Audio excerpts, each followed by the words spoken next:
school he goes to. Is that the same school as you went to, Eddie? No, I'm afraid not. You were slumming at St. Joe's, St. weren't Joe's. you? Oh, that's, yeah. What kind of a school is this? Western Reserve Academy is a boarding school in Hudson, Ohio. Academics are tough there. Oh, I bet it is. I went to a boarding school. I thought it was like 5 years of imprisonment. But I went in the tough days when the teachers had big long bamboo canes, and every time you didn't give the right answer, you got a whack of that cane. So there was homework, homework, homework. You better have it the next day. They were very strict. Do you have bedtime hours and meal hours and all that kind of stuff? We have meal hours, but we mostly just have study hours in the evening, and then from there it's like some people stay up all night and do homework. I have roommates that stay up till 3 a.m. doing homework, but they're pretty strict, I'll bet. Yes, it's pretty strict when it comes to academics there. When I was in study hall, there was I think it was 250 of us in the study hall. And you know how the desks were lined up? There'd be a big line of them. And there was one little brother that was watching. He wasn't a teacher, but he was designated to watch the kids. And if you know, he'd be standing at the back and constantly, he was like an army sergeant, he'd be watching. And if you talked to the guy next to you, you didn't feel nothing until about 5 minutes later, and then whack right on the ear, the back of his hand, right on your ear, and almost knock you right out of the desk. Don't talk. You don't get any of that these days. I'm glad I don't. Oh no, I know. A school teacher would be in jail if they did that these days. But it says, I'm glad that has changed a lot. But any very famous people other than yourself go to that school? I think there are lots of them. Yeah, there are lots of them. I can't really name off of any in my head right now. I'm sure they're all Wall Street brokers. Probably are. Famous lawyers. Yeah, it's supposed to be a great school. Is it in Hudson? Yes. Oh, yeah, it's a great school. So what do you plan, Cookie, doing when you get out of school? I plan on enlisting in the United States Army. Really good man. But that's one thing the Army needs. They need smart people. There's a lot of smart young men and women. And Matt. Well, I don't know. I think that is in the book, but I think there was the father was not around that much, I think, and from an early age he was pretty much on the streets. Well, yes, yeah, I mean, there was always the kids who went to St. Jerome's and St. Joe's. There was always kind of this battling between the Italians on the other side of Collinwood. So I guess he got into fights too, going back and forth to school. He ended up going to Collinwood. He did a few weeks at St. Ignatius, I know. A few weeks. Yeah. I said that to some friend of mine, a very good friend, I won't say his name, that graduated from St. Ignatius. Very proud of the fact that he graduated. No names. And when I told him, no names. I exaggerated too, and of course I said, well, Danny Green graduated from St. Ignatius. No, he did not. he was there about 3-4 months, but I think it was behavior problems. What else? Was he well liked by the people that knew him? Well, I really didn't know him that well. I knew him to see him, and it wasn't, I wasn't on a first name basis. The guys that I knew were the Baker brothers, who lived right behind me. So, but Danny had, really didn't know him that well. I do know. I think he was very good. He really liked the nuns at St. Jerome's, and back then the school. Actually. And he was good to people that were loyal to him. Yeah. But I didn't want to do a favor because he's going to ask a favor in return. Might ask you to put a bomb in somebody's car. Slide that underneath there. Yeah. I don't think so. Okay, so somebody may know more details on it, and if you'd like to call the station here, or do you have an email?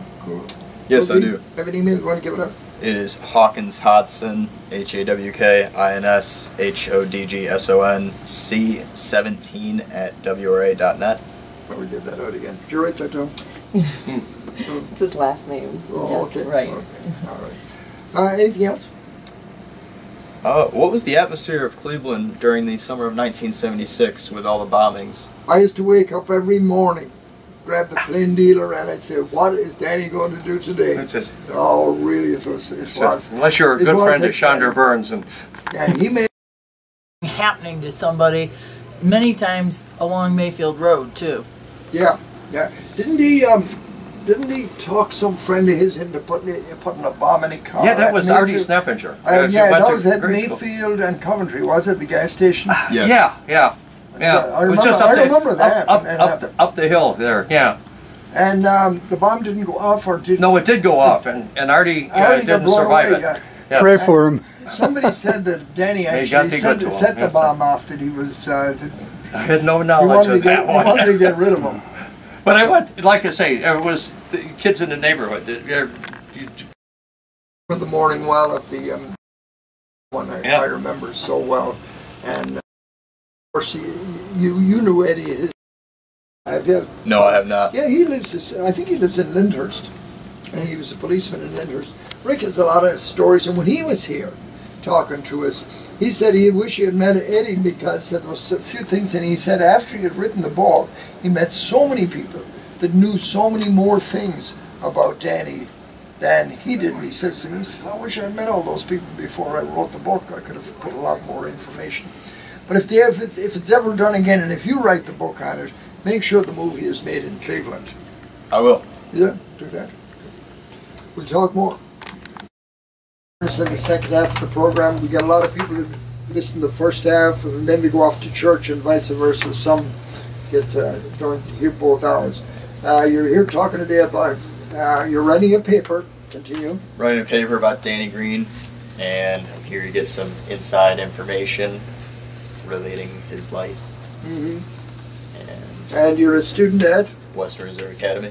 Reserve Academy, and this is going to be made into a book. It's getting A larger. movie. It's getting larger. And a movie. He's going to be working on a movie. You never know what kind of information. You could dig up a lot of information. And I'm sure there's some of the people still living around Collinwood.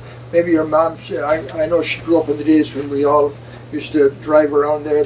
I think there's some of the people, the old people, still living in the Collinwood area from the days of Danny Green. So good luck on the venture. Thank you. Appreciate it. And I hope you got some information here today that maybe you didn't have before. Yeah. Thank As long as Jay, it won't for get all you your help. arrested. Appreciate it. Well, I myself, I kind of wish I had known him now.